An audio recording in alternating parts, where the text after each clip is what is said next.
നമസ്കാരം. ക്രോസ് ഫെയറിൽ തദ്ദേശ സ്വയംഭരണ വകുപ്പ് മന്ത്രി എം ബി രാജേഷാണ് നമുക്കൊപ്പം ഉള്ളത്. മിനിസ്റ്റർ സ്വാഗതം. ഈ അടുത്ത ഘട്ടത്തിലേക്ക് രക്ഷാപ്രവർത്തനം കടക്കുകയാണ്. എന്തൊക്കെയാണ് സർക്കാരിൻ്റെ ഭാഗത്തു നിന്നുള്ള പുതിയ തീരുമാനങ്ങൾ, പുതിയ പ്ലാനുകൾ? ഒന്ന്, രക്ഷാപ്രവർത്തനം ഇപ്പോഴും പൂർത്തിയായിട്ടില്ല. തെരച്ചിൽ ഇപ്പോഴും നടന്നുകൊണ്ടിരിക്കുന്നു. പക്ഷേ നമുക്കതൊരു അവസാന ഘട്ടത്തിലാണ് എന്ന് പറയാം. വലിയ തോതിൽ ഇപ്പോൾ ആളുകളെയൊക്കെ കണ്ടെത്തി കഴിഞ്ഞു, ശരീരങ്ങൾ വീണ്ടെടുത്ത് കഴിഞ്ഞിട്ടുണ്ട്. എങ്കിലും ഇനിയും ആരെങ്കിലും വീണ്ടെടുക്കാൻ കഴിയുമോ എന്ന പരിശോധന നടന്നുകൊണ്ടിരിക്കുന്നു. അത് കഴിഞ്ഞാൽ തൊട്ട് പിന്നാലെ നമ്മുടെ മുമ്പിലുള്ള കടമ ഈ താൽക്കാലികമായിട്ടുള്ളൊരു റീഹാബിലിറ്റേഷൻ ഉറപ്പുവരുത്തുക എന്നുള്ളതാണ്. ഇപ്പോൾ സ്കൂളുകളിലും മറ്റുമൊക്കെയാണ് ക്യാമ്പ്. അവിടെ നിന്ന് ആളുകൾക്കൊരു താൽക്കാലിക സംവിധാനം കാണണം. പെർമനൻറ്റ് റീഹാബിലിറ്റേഷനുള്ള നടപടികൾ ബഹുമാനപ്പെട്ട മുഖ്യമന്ത്രി തന്നെ ഇത് പ്രഖ്യാപിച്ചു കഴിഞ്ഞിട്ടുണ്ട്. ആ നടപടികൾക്കിടയിൽ ഉള്ള ഒരു സമയം ഇവർക്കൊരു പുനരധിവാസം താൽക്കാലികമായിട്ട് ഏർപ്പെടുത്തേണ്ടതുണ്ട്. അപ്പോൾ അതിന് ആവശ്യമായിട്ടുള്ള കെട്ടിടങ്ങളുടെയും മറ്റും വിവരങ്ങൾ ശേഖരിക്കാൻ ഇന്ന് തീരുമാനമെടുത്തിട്ടുണ്ട്. തദ്ദേശ വകുപ്പ് ഉദ്യോഗസ്ഥരുടെയും ജനപ്രതിനിധികളുടെയും യോഗത്തിൽ നമ്മുടെ മേപ്പാടി പഞ്ചായത്ത്, കൽപ്പറ്റ തുടങ്ങി പരിസരത്തുള്ള പഞ്ചായത്തുകൾ, അധികം ദൂരെയല്ലാത്ത പഞ്ചായത്തുകളിലും കൽപ്പറ്റ നഗരസഭയിലും ലഭ്യമായ കെട്ടിടങ്ങൾ, സർക്കാർ കെട്ടിടങ്ങളുണ്ട് കുറേ, അതിനു പുറമെ സ്വകാര്യ കെട്ടിടങ്ങൾ, ഒഴിഞ്ഞു കിടക്കുന്ന വീടുകൾ തുടങ്ങി വിശദമായിട്ടുള്ളൊരു പട്ടിക തയ്യാറാക്കാൻ തദ്ദേശ സ്ഥാപനങ്ങളെ ചുമതലപ്പെടുത്തിയിട്ടുണ്ട്. അപ്പം അതിൻ്റെ അടിസ്ഥാനത്തിൽ പിന്നീട് സർക്കാർ തീരുമാനിക്കും ഇതിലേതെല്ലാം നമുക്ക് ഉപയോഗിക്കാം. എപ്പോഴേക്കും ഇവർക്ക് ഈ ക്യാമ്പുകളിൽ നിന്ന് ആ വീടുകളിലേക്ക് മാറാൻ പറ്റുന്നു? ഒരാഴ്ചയ്ക്കുള്ളിൽ വിവരശേഖരണം നമുക്ക് ഉപയോഗിക്കാവുന്ന വീടുകൾ ഏതൊക്കെയാണെന്നുള്ള കാര്യത്തിൽ ഒരു വ്യക്തത ഉണ്ടാക്കാൻ, അല്ലെങ്കിൽ കെട്ടിടങ്ങൾ ഏതൊക്കെയാണെന്നുള്ള കാര്യത്തിൽ വ്യക്തത ഉണ്ടാക്കാൻ പറ്റും. നാളെ വിദ്യാഭ്യാസ മന്ത്രി പങ്കെടുത്തുകൊണ്ടുള്ള യോഗമുണ്ട്. ആ യോഗത്തിൽ വെച്ച് ഈ കുട്ടികളുടെ വിദ്യാഭ്യാസം പുനരാരംഭിക്കുന്നത് സംബന്ധിച്ച് തീരുമാനം ഉണ്ടാവും. ഇപ്പോൾ ഇവിടെ ജില്ലാ ഭരണകൂടത്തിൻ്റെ തലത്തിൽ എടുത്തിട്ടുള്ള ഒരു തീരുമാനം ഞാൻ മനസ്സിലാക്കിയതനുസരിച്ച് നിലവിൽ തകർന്ന വെള്ളാർമല സ്കൂളിലെ കുട്ടികളെ മുഴുവൻ മേപ്പാടി ഗവൺമെൻറ് ഹയർ സെക്കൻഡറി സ്കൂളിൽ ഉൾക്കൊള്ളാൻ കഴിയും എന്നാണ്. കഴിയുമെന്ന് അവർ കണ്ടെത്തിയിട്ടുണ്ട്. വിദ്യാഭ്യാസ മന്ത്രിയുടെ യോഗത്തിലായിരിക്കും ഇത് സംബന്ധിച്ച തീരുമാനം ഉണ്ടാവുക. പിന്നീട് അടുത്ത കാര്യം എന്ന് പറയുന്നത്, നമ്മളിപ്പോൾ രേഖകളൊക്കെ നഷ്ടപ്പെട്ടു പോയിട്ടുണ്ട് അനേകം പേരുടെ. മുഖ്യമന്ത്രി തന്നെ കാര്യം പ്രഖ്യാപിച്ചിരുന്നു, ഉടൻ ലഭ്യമാക്കാനുള്ള നടപടി സ്വീകരിക്കും എന്ന്. ഇന്ന് ഞങ്ങൾ തീരുമാനിച്ചത് ജില്ലാ ദുരന്ത നിവാരണ അതോറിറ്റിയുടെ മാർഗ്ഗനിർദ്ദേശത്തിന് വിധേയമായി ഈ തദ്ദേശ സ്ഥാപനങ്ങൾ ഹെൽപ്പ് ഡെസ്കുകൾ വഴി ആളുകളുടെ നഷ്ടപ്പെട്ട രേഖകളുടെ വിവരങ്ങൾ ശേഖരിക്കും. അത് എല്ലാ ക്യാമ്പുകളിൽ നിന്നും ശേഖരിക്കും. ഇപ്പോൾ ആളുകൾക്ക് അപേക്ഷ കൊടുക്കുകയോ അതിനുവേണ്ടി കാത്തു നിൽക്കുകയൊന്നും ചെയ്യേണ്ട സ്ഥിതി വരില്ല. ബാക്കി വിവിധ വകുപ്പുകൾ ആണ് പല രേഖകളും ലഭ്യമാക്കേണ്ടത്. അതിനുള്ള ഭൗതിക സൗകര്യം തദ്ദേശ സ്വയംഭരണ വകുപ്പ് ഒരുക്കും. കമ്പ്യൂട്ടറുകൾ, പ്രിൻ്ററുകൾ, അതുപോലുള്ള സൗകര്യങ്ങൾ, സ്റ്റാഫ്, പഞ്ചായത്തുകളിലെ ടെക്നിക്കൽ അസിസ്റ്റൻറ്റുമാരുടെ സേവനം, ഇതെല്ലാം ലഭ്യമാക്കാൻ തദ്ദേശ സ്ഥാപനങ്ങളോട് നിർദ്ദേശിച്ചിട്ടുണ്ട്. അപ്പോൾ എത്രയും പെട്ടെന്ന് നഷ്ടപ്പെട്ട രേഖകൾ തിരിച്ചു കൊടുക്കുക, അല്ലെങ്കിൽ അവർക്ക് ലഭ്യമാക്കുക എന്നതാണ് ഉദ്ദേശിക്കുന്നത്. അതുപോലെ തന്നെ ഇപ്പോൾ മിസ്സിംഗ് ആയിട്ടുള്ള ആളുകളുടെ പട്ടിക തയ്യാറാക്കിയിട്ടുണ്ട്. അത് വെരിഫിക്കേഷൻ നടക്കുന്നു. പട്ടിക തയ്യാറാക്കി ജില്ലാ ഭരണകൂടത്തെ ഏൽപ്പിച്ചിട്ടുണ്ട്. അവരിൽ ആദ്യം തയ്യാറാക്കിയ പട്ടികയിൽ നിന്ന് കുറേ പേര് മറ്റു പല സ്ഥലങ്ങളിലുമുണ്ട് സുരക്ഷിതരായി എന്ന് കണ്ടെത്തിയിട്ടുണ്ട്. അപ്പോൾ അതുകൊണ്ട് ആ പ്രവർത്തനം നടക്കുന്നു. വളരെ സമഗ്രമായും സൂക്ഷ്മമായിട്ടുമാണ് തയ്യാറാക്കിയിട്ടുള്ളത്. അത് റേഷൻ കാർഡ് ഡേറ്റ, അതുപോലെ പാചകവാതകം, KSEB, ഹരിതമിത്രം ആപ്ലിക്കേഷൻ, ഇങ്ങനെയുള്ള ടൂറിസം, ലേബർ ഡിപ്പാർട്ട്മെൻറ്റുകളുടെ വിവരങ്ങൾ, ഇതെല്ലാം സമാഹരിച്ചുകൊണ്ടാണ് തദ്ദേശ സ്വയംഭരണ വകുപ്പിലെ ഉദ്യോഗസ്ഥരും ജീവനക്കാരും ചേർന്ന് ഈ പട്ടിക തയ്യാറാക്കിയത്. അവരെ ഫോൺ നമ്പറും ശേഖരിച്ച് അവരെ ബന്ധപ്പെടാനും അങ്ങനെ വെരിഫൈ ചെയ്യാനുള്ള ശ്രമങ്ങൾ നടന്നുകൊണ്ടിരിക്കുകയാണ്. പിന്നെ വേറൊരു കാര്യം തീരുമാനിച്ചിട്ടുള്ളത്, കുടുംബശ്രീയുടെ നേതൃത്വത്തിൽ ഒരു ഉപജീവന മൈക്രോ പ്ലാനുകൾ തയ്യാറാക്കണം എന്നതാണ്. ഓരോ വ്യക്തിയുടെയും അവസ്ഥയും സാഹചര്യവും മനസ്സിലാക്കിക്കൊണ്ടുള്ള പ്രത്യേകം മൈക്രോ പ്ലാനുകൾ ആവിഷ്കരിക്കാൻ തീരുമാനിച്ചിട്ടുണ്ട്. അത് ഏകോപിപ്പിക്കാൻ ഒരു 5 അംഗ സംഘത്തെ കുടുംബശ്രീ സംസ്ഥാന മിഷനിൽ നിന്ന് വയനാട്ടിലേക്ക് നിയോഗിക്കും. ഏത് ഭാഗത്തേക്കായിരിക്കും ഇവിടെയുള്ള ആളുകളെ പുനരധിവസിപ്പിക്കുക? മാത്രമല്ല, ഈ ചൂരൽമല പ്രദേശം ഇപ്പോൾ അവിടെ നിന്ന് രക്ഷപ്പെട്ടതും തകരാതെ അവശേഷിക്കുന്ന വീടുകളും പോലും അപകടാവസ്ഥയിലുള്ള ഒരു സ്ഥിതിയാണുള്ളത്. കാരണം ഏത് സമയവും ഇങ്ങനെ ഒരു ദുരന്തം ഇവിടെ ആവർത്തിക്കപ്പെട്ടേക്കാം. അപ്പോൾ ആ ഭാഗത്തുള്ളവരെയൊക്കെ മാറ്റി പാർപ്പിക്കുമോ? എങ്ങനെയാണ് അതുമായി ബന്ധപ്പെട്ട ഈ പുനരധിവാസം സംബന്ധിച്ച പദ്ധതികൾ എങ്ങനെയാണ് സർക്കാർ? മുഖ്യമന്ത്രി തന്നെ വ്യക്തമാക്കിയ കാര്യം സുരക്ഷിതമായ സ്ഥലം കണ്ടെത്തി അവരെ പുനരധിവസിപ്പിക്കുന്നതാണ്. അതിനർത്ഥം ആ പ്രദേശത്ത് തന്നെ അല്ല പുനരധിവാസം എന്നതാണല്ലോ. അപ്പോൾ സുരക്ഷിതമായിട്ടുള്ള സ്ഥലം കണ്ടെത്താനുള്ള നടപടികൾക്ക് സർക്കാർ തുടക്കം കുറിച്ച് കഴിഞ്ഞിട്ടുണ്ട്. ഭരണതലത്തിൽ അതിൻ്റെ ആലോചനകൾ ആരംഭിച്ചു കഴിഞ്ഞിട്ടുണ്ട്. അതായത് ഇപ്പോൾ ഉള്ളവരെ കൂടി മാറ്റേണ്ടി വരുമല്ലേ? അങ്ങനെ വേണം നമുക്ക് അനുമാനിക്കാൻ. കാരണം എന്താണെന്ന് വെച്ചാൽ ഈ പ്രദേശത്ത് ഇനി ആളുകൾ താമസിക്കുന്നത് സുരക്ഷിതമായിരിക്കുകയില്ല. അപ്പോൾ ഇതിനകം തന്നെ സ്പെഷ്യൽ ഓഫീസറുടെ നേതൃത്വത്തിൽ നമുക്ക് പരിഗണിക്കാവുന്ന സ്ഥലങ്ങളുടെ ഒരു പട്ടിക തയ്യാറാക്കിയിട്ടുണ്ട്. അത് ധാരാളം ഉണ്ട്. അതിൽ നിന്ന് സർക്കാർ ഒഴിപ്പിക്കും. അങ്ങനെയാണോ? അപകട മേഖലയിൽ പുനരധിവാസം എന്തായാലും സാധ്യമാവുകയില്ല. ഇത്തരമൊരു ഭീഷണി ഇല്ലാത്ത സ്ഥലത്ത് മാത്രമേ നമുക്ക് പുനരധിവാസം സാധ്യമാവുകയുള്ളൂ. ഇപ്പോൾ ആ പട്ടിക അവർ തയ്യാറാക്കിക്കൊണ്ടിരിക്കുന്നുണ്ട്. ഞാൻ പറഞ്ഞത് ഇപ്പം ദുരന്തത്തിൻ്റെ ഇപ്പുറത്തുള്ള ഒരു സ്ഥലം തകരാത്ത കുറേ വീടുകളൊക്കെ ഉണ്ട്, അവരെയൊക്കെ മാറ്റി പാർപ്പിക്കുമോ എന്നുള്ളതാണ് അറിയേണ്ടത്. വീട് തകർന്നില്ല എന്നതുകൊണ്ട് മാത്രം അവിടെ താമസിക്കാൻ കഴിയുമെന്നതിന് അർത്ഥമില്ല. ഇപ്പോൾ ആളുകൾ തന്നെ ഭീതിയിലാണ്. ഇന്നലെ ക്യാമ്പിലൊക്കെ പോയപ്പോൾ ഒട്ടേറെ പേര് ഞങ്ങളോടൊക്കെ പറഞ്ഞ കാര്യം എന്താണെന്ന് വെച്ചാൽ, ഞങ്ങളുടെ വീടിനൊന്നും കുഴപ്പമില്ല സാറേ, പക്ഷേ ഞങ്ങൾക്ക് ഇനി അങ്ങോട്ട് പോകണ്ട, ഞങ്ങൾക്ക് അവിടെ ജീവിക്കാൻ പേടിയാണ്, എവിടെയെങ്കിലും ഞങ്ങളെ ഇവിടുന്ന് മാറ്റണം. ഇന്ന് ആളുകൾ തന്നെ പറയുന്ന സ്ഥിതിയുണ്ട്. അപ്പോൾ ആളുകൾക്ക് ഭയമുണ്ട്, ഇനിയും ഇത് സംഭവിക്കാമോ എന്നുള്ളത്. പിന്നെ മാനസികമായും ഒരു പ്രയാസം ഉണ്ടാകും. കാരണം ഇത്രയും വലിയ ദുരന്തം നടന്നൊരു മേഖലയാണല്ലോ. നൂറുകണക്കിന് ആളുകൾ കണ്ണ് ചിമ്മി തുറക്കുമ്പോഴേക്കും ഇല്ലാതായിപ്പോയിട്ടുള്ളൊരു മേഖലയാണല്ലോ. അപ്പോൾ അത്തരം പ്രശ്നങ്ങളെല്ലാം കണക്കിലെടുത്തുകൊണ്ടുള്ള പുനരധിവാസമായിരിക്കും തീർച്ചയായിട്ടും സർക്കാർ ആലോചിക്കുക. എല്ലാ കാര്യങ്ങളും പരിഗണിച്ചുകൊണ്ടായിരിക്കും പുനരധിവാസ പദ്ധതി ആവിഷ്കരിക്കുക. അപ്പോൾ ഇപ്പോൾ അതിന് പറ്റുന്ന പരിഗണിക്കാവുന്ന സ്ഥലങ്ങളുടെ പട്ടികയൊക്കെ തയ്യാറാക്കുന്നു. അവസാനം ഇക്കാര്യത്തിലൊരു അന്തിമ തീരുമാനം സർക്കാർ എടുക്കും. അത് ഏകോപിപ്പിക്കാനാണ് ഇപ്പോൾ ഒരു ക്യാബിനറ്റ് സബ് കമ്മിറ്റിയെ നിയോഗിച്ചിട്ടുള്ളത്. മന്ത്രിതല സംഘത്തെ നിയോഗിച്ചിട്ടുണ്ട്. ആ മന്ത്രിതല സംഘത്തിൻ്റെ കൂടി റിപ്പോർട്ടും അഭിപ്രായങ്ങളും കണക്കിലെടുത്തുകൊണ്ട് അന്തിമ തീരുമാനം സർക്കാർ എടുക്കും. നിരവധി പേർ സഹായ വാഗ്ദാനങ്ങളുമായി വന്നിട്ടുണ്ട്.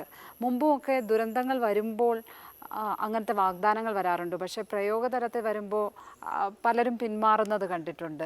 ആ വാഗ്ദാനങ്ങൾ നൽകിയവരൊക്കെ പിന്മാറുന്ന ഒരു കാഴ്ച കണ്ടിട്ടുണ്ട്. ഇപ്പോഴും വാഗ്ദാനങ്ങൾ അനുസരിച്ചാണെങ്കിൽ ഒരുപക്ഷെ ഇവിടെ തകർക്കപ്പെട്ട വീടുകളേക്കാൾ, തകർന്ന വീടുകളേക്കാൾ കൂടുതൽ വീട് വയ്ക്കാനുള്ള വാഗ്ദാനങ്ങൾ ഇതിനോടകം എത്തിക്കഴിഞ്ഞു. അപ്പോൾ ഈ സഹായ വാഗ്ദാനങ്ങളെയൊക്കെ സർക്കാർ എങ്ങനെയാണ് കാണുന്നത്? അതിനെ ഏകോപിപ്പിക്കാനൊരു സംവിധാനം തീർച്ചയായിട്ടും ഉണ്ടാക്കിയിട്ടുണ്ട്.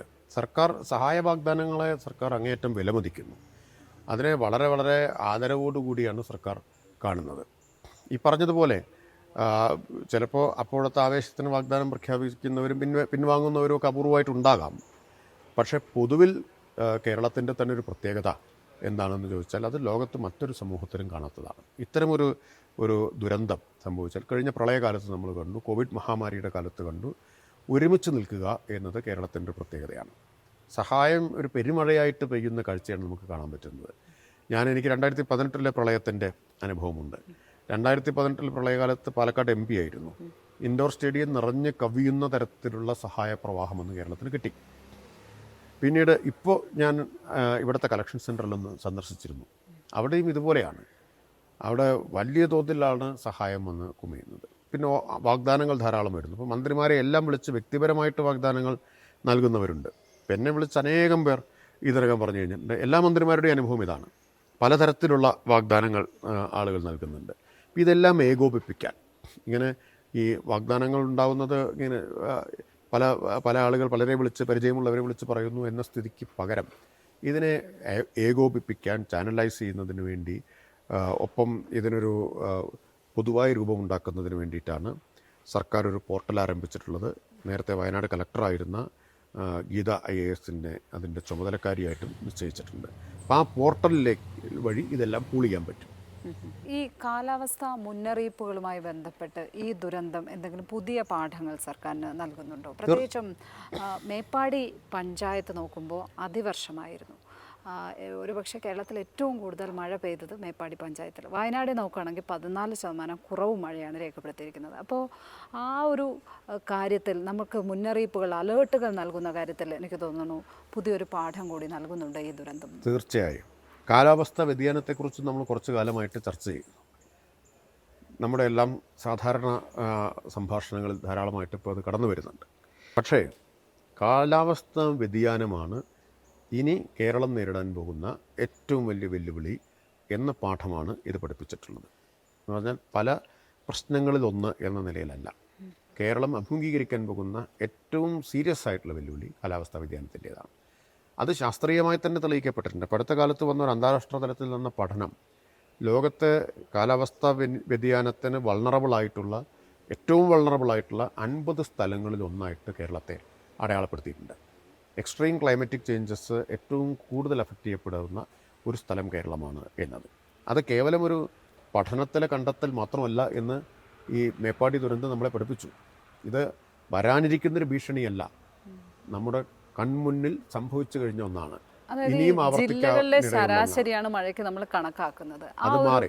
കാലാവസ്ഥാ വ്യതിയാനത്തിൻ്റെ ഒരു പ്രത്യേകത എന്താണെന്ന് വെച്ചാൽ, ഇപ്പോൾ ഈ കൂമ്പാരമേഘം എന്ന് പറയുന്നുണ്ടല്ലോ, ഈ മേഘങ്ങൾ ഇങ്ങനെ വെർട്ടിക്കലായിട്ട് ഫോം ചെയ്യുന്നു എന്നതും അതുകൊണ്ടാണ് ഒരു പ്രദേശത്ത് മാത്രമായിട്ട് ഇങ്ങനെ ഏതോ ഒരു വിദഗ്ധൻ പറയുന്നത് കേട്ടു, മഴ പെയ്യുകയല്ല, ജഗ്ഗിൽ നിന്ന് വെള്ളമൊഴിക്കുന്നത് പോലെ കോരി ഒഴിക്കുന്നത് പോലുള്ള അനുഭവമാണ് മേഘവിസ്ഫോടനം എന്നൊക്കെ പറയുന്ന സ്ഥിതി. അതാണ് ഇതിപ്പോൾ വയനാട്ടിൽ ഒറ്റപ്പെട്ടതല്ല. ഈ വർഷം തന്നെ ഇപ്പോൾ കൊച്ചി നഗരത്തിൽ 1 മണിക്കൂർ കൊണ്ട് 103 മില്ലിമീറ്റർ മഴ പെയ്തു. നമ്മളതിനെ വേണ്ടത്ര ഗൗരവത്തിൽ കണ്ടില്ല. വെള്ളക്കെട്ടിനെ കുറിച്ച് മാത്രമേ ചർച്ച ചെയ്ത്. വെള്ളക്കെട്ടിന് ഇടയാക്കിയത് എന്തായിരുന്നു? ഒറ്റ മണിക്കൂറിൽ 103 മില്ലിമീറ്റർ മഴയാണ് എന്ന് പറഞ്ഞാൽ IMDയുടെ നിർവചനം അനുസരിച്ച് 100 മില്ലിമീറ്റർ മഴ പെയ്താൽ അത് അതിതീവ്ര മഴയാണ്. അതിതീവ്ര മഴ 1 മണിക്കൂർ നിന്ന് പെയ്യുന്ന സ്ഥിതി കൊച്ചിയിലുണ്ടായി. കൊച്ചിയിൽ മറിച്ച് മേപ്പാടി പോലെ പെയ്തിരുന്നെങ്കിലത്തെ സാഹചര്യം എന്താകുമായിരുന്നു നമ്മൾ ആലോചിക്കേണ്ടതാണ്.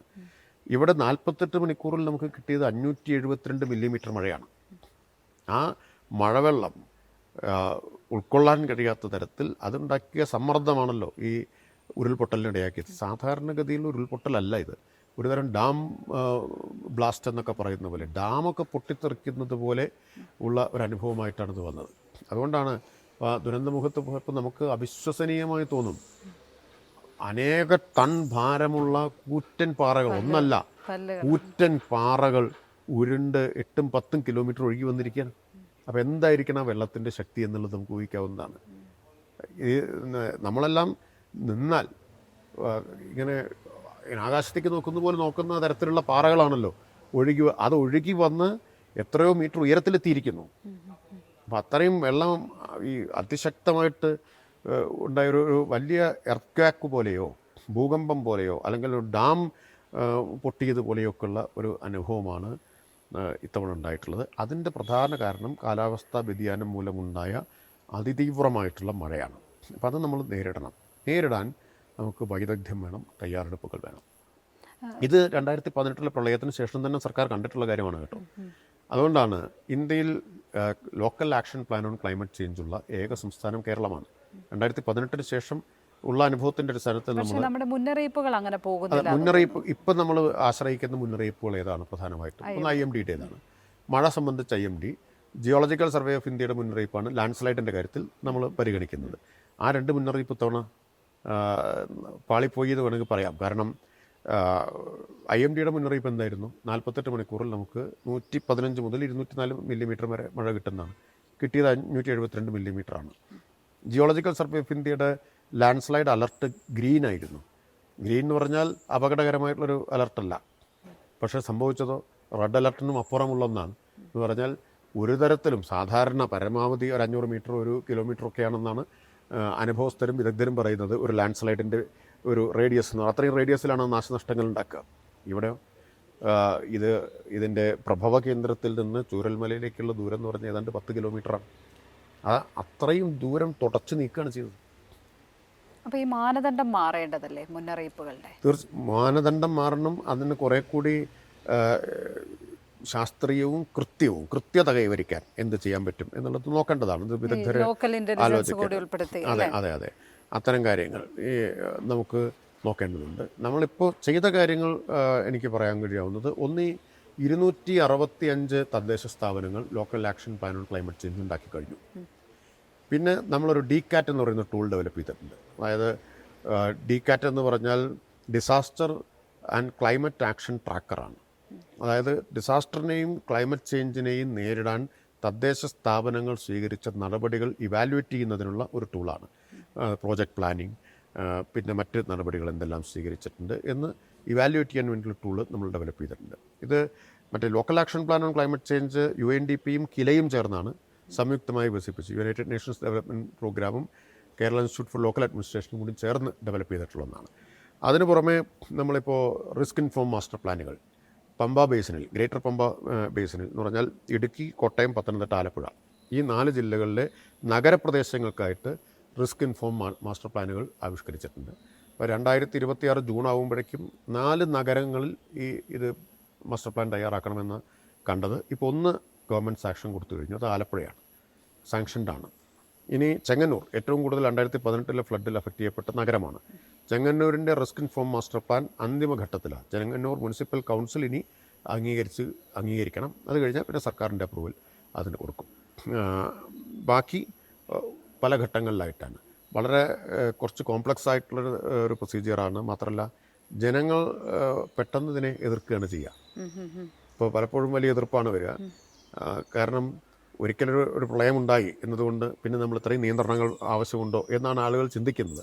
പക്ഷേ ഞാൻ വിചാരിക്കുന്നു ഈ അനുഭവമൊക്കെ ഇവിടെ ആവർത്തിച്ച് പുത്തുമലയിൽ, കവളപ്പാറയിൽ, ഇപ്പോൾ മേപ്പാടിയിലൊക്കെ ഉണ്ടായ അനുഭവം അത്തരം മനോഭാവത്തിലൊക്കെ മാറ്റം വരുത്താനും കൂടി കാരണമാവും എന്ന് വിചാരിക്കുന്നു. അപ്പോൾ പലതരത്തിലുള്ള എതിർപ്പ് വരും. അതുകൊണ്ട് ആളുകളെ വിശ്വാസത്തിലെടുത്ത് കേരളത്തിൽ ഇതുപോലൊരു കാര്യം നമുക്ക് നടപ്പാക്കാൻ പറ്റും. ബുൾഡോസ് ചെയ്യാനാവില്ല. അപ്പോൾ ആ വിശ്വാസത്തിലെടുത്ത് നടപ്പാക്കുന്ന പ്രക്രിയ നടന്നുകൊണ്ടിരിക്കുകയാണ്. അത് ഇത്തരം മേഖലകളിലൊക്കെ അത് ഈ റിസ്ക് ഇൻഫോം മാസ്റ്റർ പ്ലാൻ നഗരമേഖലകളിലാണ്. ഇവിടെ ആണ് നമുക്ക് ക്ലൈമറ്റ് ചേഞ്ചിൻ്റെ action plan, local action plan പോലുള്ള നടപടികൾ ഇവിടെ സ്വീകരിക്കേണ്ടതുണ്ട്. ബാക്കി ഇനി കൂടുതൽ എന്തെല്ലാം നടപടികൾ സ്വീകരിക്കണമെന്നത് മുഖ്യമന്ത്രി തന്നെ പറഞ്ഞു. കാലാവസ്ഥാ വ്യതിയാനത്തെക്കുറിച്ചുള്ള കൂടുതൽ ശാസ്ത്രീയവും സമഗ്രവുമായൊരു സമീപനം ഇതിൻ്റെ അടിസ്ഥാനത്തിൽ ഉണ്ടാവും എന്നുള്ളത്. വേറൊരു കാര്യം, ഈ കണക്കുകൾ സംബന്ധിച്ച് ഇപ്പോഴും ഒരു വ്യക്തത വന്നു ചേർന്നിട്ടില്ല. കണക്കുകൾ കൂടുതൽ കൃത്യമാക്കാൻ, മരണക്കണക്കുകൾ, മിസ്സിംഗ് കണക്കുകൾ, അതിനൊക്കെ എന്താണ് ഒരു സമീപനം, സർക്കാരിൻ്റെ സമീപനം എന്താണ്? ഇപ്പോൾ നമ്മൾ ഔദ്യോഗികമായിട്ട് സ്ഥിരീകരിച്ച മരണങ്ങളുടെ കണക്കുകൾ പുറത്തുവിട്ടിട്ടുണ്ട്. പിന്നെ ലഭിച്ച ശരീരങ്ങളും ശരീരഭാഗങ്ങളും ഉണ്ട്. ഇതുവരെ കണ്ടിട്ടില്ലാത്തൊരു ദുരന്തമാണല്ലോ. സാധാരണ നമുക്ക് മരിച്ച ആളുകളുടെ ശരീരമാണ് വീണ്ടെടുക്കുക. ഇവിടെ ശരീരഭാഗങ്ങൾ പിന്നെ DNA ടെസ്റ്റ് നടത്തിയിട്ട് നമുക്ക് ഉറപ്പിക്കാൻ പറ്റും. അപ്പം അതുകൊണ്ടാണ് ഈ ദുരന്തത്തിൻ്റെ ഒരു സങ്കീർണതയും ഒരു ഭയാനകമായിട്ടുള്ള അവസ്ഥയും കൊണ്ടാണ് ഈ കണക്കുകൾ കൃത്യം ഇപ്പം നമുക്ക് പറയാൻ പറ്റാത്തത്. മാത്രമല്ല മിസ്സിംഗ് ആയിട്ടുള്ള ആളുകളുടെ ലിസ്റ്റ് നമ്മൾ എടുത്തിട്ടുണ്ട്, എണ്ണം കണക്കാക്കിയിട്ടുണ്ട്. പക്ഷേ ആ മിസ്സിംഗ് എല്ലാം നമുക്കിപ്പോൾ മരിച്ചതായിട്ട് ഉറപ്പിക്കാൻ പറ്റില്ല. കാരണം അതിൽ തന്നെ ഇപ്പോൾ കുറേ പേര് തദ്ദേശ സ്ഥാപനങ്ങൾ കണക്കിൽ തയ്യാറാക്കിയ ലിസ്റ്റിൽ കുറേ പേരെ പിന്നെ പല സ്ഥലങ്ങളിലുണ്ടെന്ന് കണ്ടെത്താനായിട്ടുണ്ട്. അത് കുറച്ചുകൂടി സമയം അതിഥി തൊഴിലാളികളൊക്കെ ഉറപ്പായും പെട്ടിട്ടുണ്ടാവില്ലേ? അത് ലേബറിൻ്റെ ഡിപ്പാർട്ട്മെൻറ്റിൻ്റെ കണക്ക് അനുസരിച്ചാണ് ഇപ്പോൾ നമ്മൾ ഒരു കണക്ക് ഈ മരണക്കണക്കുകൾക്ക് എടുത്തിട്ടുള്ളത്. അവരെ കണക്ക് കൂടി വെച്ചുകൊണ്ടാണ്. ഇനി കൂടുതൽ നമുക്ക് കുറച്ചുകൂടി സമയം എടുക്കുമായിരിക്കും ശരിയായിട്ടുള്ളൊരു കണക്ക് കിട്ടുന്നില്ല. ഹോം സ്റ്റേകൾ അത് ടൂറിസത്തിൻ്റെ കണക്കുകൾ എടുത്തിട്ടുണ്ട്. ആ ടൂറിസത്തിൻ്റെ കണക്ക് കൂടി വെച്ചിട്ടാണ് മിസ്സിംഗ് ആളുകളുടെ ലിസ്റ്റ് തയ്യാറാക്കിയിട്ടുള്ളത്. അപ്പോൾ ഇതിൻ്റെ വ്യാപ്തി നമ്മൾ ഇന്നേ വരെ കണ്ടിട്ടില്ലാത്തതാണ്. വ്യാപ്തി മാത്രമല്ല, ഇതിൻ്റെ ഒരു സങ്കീർണതയാണ്, ഭയങ്കര കോംപ്ലക്സ് ആയിട്ടുള്ള ഒരു സാഹചര്യമാണല്ലോ ഉണ്ടായത്. പലതരത്തിലുള്ള ആളുകൾ അഫക്റ്റ് ചെയ്യപ്പെട്ടിട്ടുണ്ട്. രക്ഷാപ്രവർത്തനത്തിന് ഇറങ്ങിയവർ, ആദ്യത്തെ ഉരുൾപൊട്ടൽ കഴിഞ്ഞ് രക്ഷാപ്രവർത്തനം നടത്തിക്കൊണ്ടിരിക്കുന്നവർ അഫക്റ്റ് ചെയ്യപ്പെട്ടിട്ടുണ്ട്. പിന്നെ മൃതശരീരങ്ങൾ കിലോമീറ്ററുകൾ ഒഴുകിപ്പോകുന്ന സ്ഥിതി ഉണ്ടായിട്ടുണ്ട്. അതിനിടയിൽ വേർപെട്ട് പോയിട്ടുണ്ട്. അപ്പോൾ അങ്ങനത്തെ ഇതുവരെ ഒരുപക്ഷെ ഇന്ത്യയിൽ തന്നെ മറ്റെവിടെയും നടന്നിട്ടില്ലാത്ത തരത്തിലുള്ളതാണ് ഇപ്പോൾ നമ്മൾ നേരിട്ടത്. രക്ഷാപ്രവർത്തനത്തിനും മറ്റുമായി നിരവധി ആളുകളാണ് ഈ ദുരന്ത മേഖലയിലേക്ക് വന്നു ചേരുന്നത്. ഇങ്ങനെ ആളുകൾ വന്നു ചേരുന്നതിനനുസരിച്ച് തന്നെ മാലിന്യങ്ങളും കുന്നുകൂടുന്നുണ്ട് അവിടെ. അത് നിർമ്മാർജ്ജനം ചെയ്യുന്നതിനായി എന്തൊക്കെ കാര്യങ്ങളാണ് ഇപ്പോൾ ചെയ്തു വരുന്നത്? ഒരു പ്രധാനപ്പെട്ട പ്രശ്നമാണ്. കാരണം ഇത്രയും ആളുകൾ വരുന്നു, രക്ഷാപ്രവർത്തനം, പിന്നെ ഇതിൽ അഫക്റ്റ് ചെയ്യപ്പെട്ടിട്ടുള്ള ആളുകൾ, ഇതിൻ്റെയൊക്കെ ഭാഗമായിട്ട് തന്നെ വേസ്റ്റ് ജനറേറ്റ് ചെയ്യപ്പെടും. പിന്നെ ഈ പ്രകൃതി ദുരന്തത്തിൻ്റെ ഫലമായിട്ട് വലിയ തോതിൽ വേസ്റ്റ് ഇപ്പോൾ സൃഷ്ടിക്കപ്പെട്ടിട്ടുണ്ട്. പലതരത്തിലുള്ള വേസ്റ്റാണ്. അതിൽ കെട്ടിടങ്ങളൊക്കെ തകർന്നതിൻ്റെ ഫലമായിട്ട് കൺസ്ട്രക്ഷൻ ഡിമോളിഷൻ വേസ്റ്റ് അടിഞ്ഞുകൂടിയിട്ടുണ്ട്, കെട്ടിടാവശിഷ്ടങ്ങളുണ്ട്. അതുപോലെ തന്നെയാണ് ഈ വീടുകളിലെ ഗൃഹോപകരണങ്ങൾ ഒക്കെ അടിഞ്ഞുകൂടിയിട്ട് അത് ഒരു മാലിന്യമായിട്ട് ഇപ്പോൾ മാറിയിട്ടുണ്ട്. പ്രത്യേകിച്ച് ഇലക്ട്രോണിക് വേസ്റ്റ് വലിയ തോതിലുണ്ട്. പിന്നെ കക്കൂസ് മാലിന്യം ഉൾപ്പെടെയുള്ള മാലിന്യങ്ങളുണ്ട്. അതിനിടയിലാണ് ഈ ആളുകൾ, സർക്കാർ ആവർത്തിച്ച് പറഞ്ഞതാണ് ഉപയോഗിച്ച തുണി നൽകരുത് ക്യാമ്പിലേക്ക്, പുതിയത് മാത്രമേ നൽകാവൂ എന്നത്. പക്ഷേ നിർഭാഗ്യവശാൽ 7 ടൺ ഉപയോഗിച്ച തുണി മാലിന്യം നീക്കം ചെയ്യേണ്ടി വന്നു. ക്ലീൻ കേരള കമ്പനി വഴി നീക്കം ചെയ്യും. ഇപ്പോൾ 13 ടൺ ബയോമാലിന്യം, 12 ടൺ നോൺ റീസൈക്ലബിൾ വേസ്റ്റ്, ഇതെല്ലാം ഈ ദിവസങ്ങൾ കൊണ്ട് തന്നെ ഇവിടുന്ന് നീക്കം ചെയ്ത് കഴിഞ്ഞിട്ടുണ്ട്. ശുചിത്വ മിഷൻ്റെ നേതൃത്വത്തിൽ വളരെ ഫലപ്രദമായിട്ടുള്ള പ്രവർത്തനം നടന്നുകൊണ്ടിരിക്കുകയാണ്. ക്യാമ്പുകളിലെല്ലാം ആവശ്യത്തിന് ടോയ്ലറ്റ് ഉറപ്പുവരുത്തിയിട്ടുണ്ട്. ഇപ്പോൾ 94 ടോയ്ലറ്റ് നിലവിൽ ലഭ്യമാണ്. 74 എണ്ണം, ഇന്ന് 20 എണ്ണം കൂടി സ്ഥാപിക്കും. എത്ര ആവശ്യമുണ്ടോ അത്രയും നമുക്ക് ലഭ്യമാക്കാൻ പ്രയാസമില്ല. സെപ്റ്റേജ് മാലിന്യം, കക്കൂസ് മാലിന്യം സംസ്കരിക്കുന്നതിന് 2 മൊബൈൽ ട്രീറ്റ്മെൻറ്റ് യൂണിറ്റുകൾ പ്രവർത്തിച്ചുകൊണ്ടിരിക്കുന്നുണ്ട്. അപ്പോൾ ഇതെല്ലാം ഉറപ്പുവരുത്തിയിട്ടുണ്ട്. മറ്റൊരു കാര്യം ഇന്ന് തീരുമാനിച്ചത് തൊഴിലുറപ്പ് പദ്ധതി ഉപയോഗപ്പെടുത്തി ഈ അഫക്റ്റഡ് മേഖലയിൽ 3 വില്ലേജുകളിൽ 100 തൊഴിൽ ദിനം എന്നത് 150 തൊഴിൽ ദിനമായി വർദ്ധിപ്പിക്കും. റോഡുകളുടെ നിർമ്മാണത്തിന് തൊഴിലുറപ്പ് ഉപയോഗിക്കാൻ ഇപ്പോൾ 10% എന്ന ലിമിറ്റുണ്ട്. ആ 10% എന്ന ലിമിറ്റ് റിലാക്സ് ചെയ്യാനും തീരുമാനമെടുത്തിട്ടുണ്ട്. അങ്ങനെ വരുമ്പോൾ ഇപ്പോൾ ഈ വിവിധ ഹാബിറ്റേഷനുകൾ തമ്മിൽ ബന്ധം വിച്ഛേദിക്കപ്പെട്ടിട്ടുണ്ട്, റോഡുകളൊക്കെ തകർന്നു പോയിട്ട്. അപ്പോൾ അത്തരത്തിൽ ആ ബന്ധം വിച്ഛേദിക്കപ്പെട്ട ഹാബിറ്റേഷനുകൾക്കിടയിൽ റോഡ് നിർമ്മാണത്തിന് തൊഴിലുറപ്പ് പദ്ധതി ഉപയോഗിക്കാൻ തീരുമാനമെടുത്തിട്ടുണ്ട്. ഇങ്ങനെ അതുപോലെ വേസ്റ്റ് നീക്കം ചെയ്യുന്നതിന് ഇപ്പോൾ സ്കൂളുകൾ, കെട്ടിടങ്ങളിലൂടെയൊക്കെ വന്ന് അടിഞ്ഞുകൂടിയിട്ടുള്ള മാലിന്യം നീക്കം ചെയ്യുന്നതിൽ തൊഴിലുറപ്പ് പദ്ധതി ഉപയോഗിക്കും. പിന്നെ ശുചിത്വ കാര്യങ്ങൾ ഉറപ്പുവരുത്തുന്നതിന് ആവശ്യമായ സാനിറ്റേഷൻ വർക്കേഴ്സിനെ നിയമിക്കാനുള്ള അധികാരം JDക്ക് നൽകിയിട്ടുണ്ട്. അതിനുള്ള ഉത്തരവും ഇഷ്യൂ ചെയ്ത് കഴിഞ്ഞിട്ടുണ്ട്. അതെ, ഇങ്ങനൊരു അത്യസാധാരണമായ ദുരന്തമാണ് നമുക്ക് വന്നു ചേർന്നിരിക്കുന്നത്. ഇപ്പോൾ ദേശീയ ദുരന്തമായി പ്രഖ്യാപിക്കണമെന്നാവശ്യപ്പെട്ട് മുഖ്യമന്ത്രി തന്നെ കത്തെഴുതുന്ന സാഹചര്യമുണ്ടായി. കേന്ദ്രത്തിൻ്റെ ഭാഗത്തു നിന്ന് എന്തെങ്കിലും മറുപടി വന്നിട്ടുണ്ടോ ഈ വിഷയത്തിൽ? ഇതുവരെ മറുപടിയൊന്നും വന്നതായിട്ട് എൻ്റെ അറിവിലില്ല. മന്ത്രിസഭ തന്നെ തീരുമാനിച്ചിരുന്നതാണ് ദേശീയ ദുരന്തമായിട്ട് തന്നെ പ്രഖ്യാപിക്കണമെന്നത്. ഇതിൽ നമുക്കെല്ലാവർക്കും അറിയാം ഇതിൻ്റെ വ്യാപ്തിയും തീവ്രതയും ഒക്കെ. അപ്പോൾ അതനുസരിച്ചുള്ളൊരു പരിഗണന കേരളത്തിന് കിട്ടുക എന്നുള്ളൊരു നീതി മാത്രമാണ്. ഞാനിപ്പോൾ വേറൊന്നും പറയാൻ ആഗ്രഹിക്കുന്നില്ല. അങ്ങനെ ഒരു മനുഷ്യത്വപരമായ പരിഗണന കേരളത്തിന് കിട്ടും എന്ന പ്രതീക്ഷ ഇപ്പോഴും പങ്കുവെക്കുകയാണ്. അതേസമയം കേന്ദ്രമന്ത്രിമാരുടെ ഭാഗത്ത് നിന്ന് വലിയ തോതിലുള്ള വിമർശനങ്ങളും ഉണ്ടായി. അമിത്ഷായാണ് പാർലമെന്റിൽ പറഞ്ഞത്, കേരളം മുന്നറിയിപ്പുകൾ നൽകിയിട്ടും കേരളം വേണ്ട വിധത്തിൽ പ്രവർത്തിച്ചില്ല എന്നുള്ള വിമർശനം ഉയർത്തിയത് കേന്ദ്ര ആഭ്യന്തരമന്ത്രി തന്നെയാണ്. ആഭ്യന്തരമന്ത്രിയെപ്പോലൊരാൾ ആ ദുരന്തത്തിൻ്റെ സന്ദർഭത്തിൽ തന്നെ ഒട്ടും കാത്തു നിൽക്കാതെ ഇവിടെ മൃതശരീരങ്ങൾക്ക് വേണ്ടിയുള്ള തെരച്ചിൽ നടക്കുമ്പോൾ അത്തരമൊരു പ്രസ്താവന നടത്തരുതായിരുന്നു എന്നാണ് എനിക്ക് പറയാനുള്ളത്. വളരെ വളരെ നിർഭാഗ്യകരമായി പോയി, കണ്ണിൽ ചോരയില്ലാത്തതായിപ്പോയി അത്തരമൊരു പ്രസ്താവന ആ ഘട്ടത്തിൽ നടത്തിയത്. മാത്രമല്ല അദ്ദേഹം പറഞ്ഞത് വസ്തുതാവിരുദ്ധമാണ് എന്ന് മണിക്കൂറുകൾ കൊണ്ട് വ്യക്തമാവുകയും ചെയ്തു. കാരണം ഇതിനെല്ലാം രേഖകളുള്ളതാണ്. എന്തായിരുന്നു പ്രഡിക്ഷൻ? രേഖാമൂലമാണ് പ്രഡിക്ഷൻ. എത്ര മഴ പെയ്തു അതിനും നമ്മുടെ കയ്യിൽ രേഖയുണ്ട്. എന്താണ് ജിയോളജിക്കൽ സർവേ ഓഫ് ഇന്ത്യയുടെ പ്രഡിക്ഷൻ? മുഖ്യമന്ത്രി പത്രസമ്മേളനത്തിൽ തന്നെ ആ രേഖകൾ ഹാജരാക്കുകയുണ്ടായി. മറ്റ് മാധ്യമങ്ങളെല്ലാം അദ്ദേഹം പറഞ്ഞത് തെറ്റാണ്, വസ്തുതാവിരുദ്ധമാണ് അമിത്ഷാ പറഞ്ഞത് എന്ന കാര്യം മാധ്യമങ്ങളെല്ലാം പുറത്തു കൊണ്ടുവരികയും ചെയ്തിട്ടുള്ള കാര്യമാണ്. മുഖ്യമന്ത്രി പറഞ്ഞതായിരുന്നു ശരി എന്ന് വ്യക്തമായി കഴിഞ്ഞു. ഞാൻ ഈ സന്ദർഭത്തിൽ കൂടുതൽ വിവാദങ്ങളിലേക്കൊന്നും പോകുന്നില്ല. അങ്ങനെ ഒരു രാഷ്ട്രീയ വിവാദത്തിൻ്റെ സന്ദർഭമല്ല ഇത്. നമ്മളെല്ലാവരും ഒറ്റക്കെട്ടായി നിന്ന് ഇതിനെ അതിജീവിക്കുകയാണ് ഇപ്പോൾ ചെയ്യേണ്ടത്.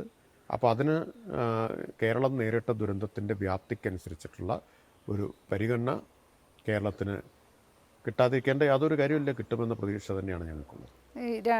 സ്കൂളുകൾ അവിടെ തകർക്കപ്പെട്ടിട്ടുണ്ട്. അപ്പോൾ വീടുകളുടെ കാര്യം നമ്മൾ പറഞ്ഞു, സ്കൂളൊക്കെ എങ്ങോട്ടായിരിക്കും മാറ്റി സ്ഥാപിക്കുക? അത് ഒരുപക്ഷെ അടിയന്തരമായി ചെയ്യേണ്ട കാര്യം. അതെ, അതുകൊണ്ടാണ് നാളെ തന്നെ ബഹുമാനപ്പെട്ട വിദ്യാഭ്യാസ മന്ത്രി ഇവിടെ എത്തുന്നത്. അദ്ദേഹത്തിൻ്റെ നേതൃത്വത്തിലുള്ള യോഗത്തോടു കൂടി ഇക്കാര്യത്തിൽ അന്തിമ തീരുമാനമുണ്ടാവും. നാളെ തന്നെ തീരുമാനം ഇക്കാര്യത്തിലുണ്ടാവും. ഓക്കെ, വളരെയധികം നന്ദി ഈ ഘട്ടത്തിൽ ഞങ്ങളോട് പ്രതികരിച്ചു.